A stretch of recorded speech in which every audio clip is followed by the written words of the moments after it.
I'm Monique from Baby Bits, and I'm going to show you how to put your sling on. Okay, so the sling is all one piece, and towards the bottom here you can see there's a curve. Right here is the deepest part of the sling, so that's where you want your baby's bum to go. So depending how you're wearing your baby, you're going to position this part of the sling differently on your body. If you're right-handed, you want to put your right hand through the sling with the folded edge leading and the open edge where the hem is at the outside.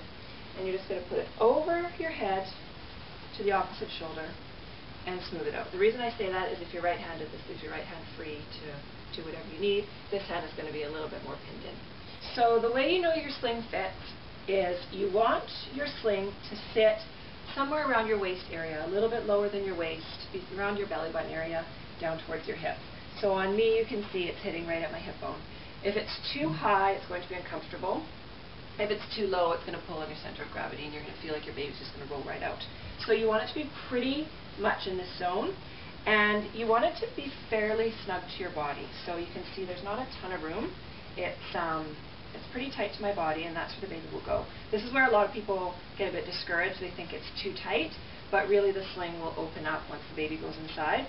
So you want it to be fairly fitted so that the baby feels secure and is at your center of gravity, not too high, not too low.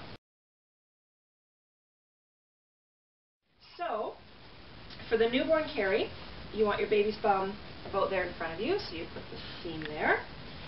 If you're doing the hip carry for an older toddler, you're going to run it to the side of your body about here, and your toddler will sit here in the sling.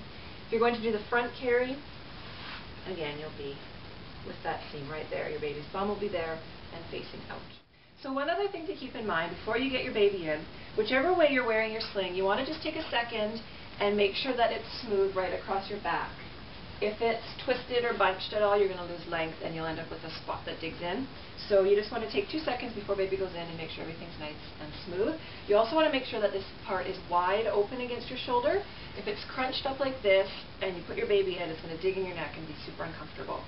So you want to just take a second to get this quite wide. If you're quite narrow in the shoulders, so if you're a petite woman with narrow shoulders, you can take this end and fold it in a little bit and then have that sit on your shoulder so it's not quite so wide down your arm. So just make sure that that's in place before you put your baby in.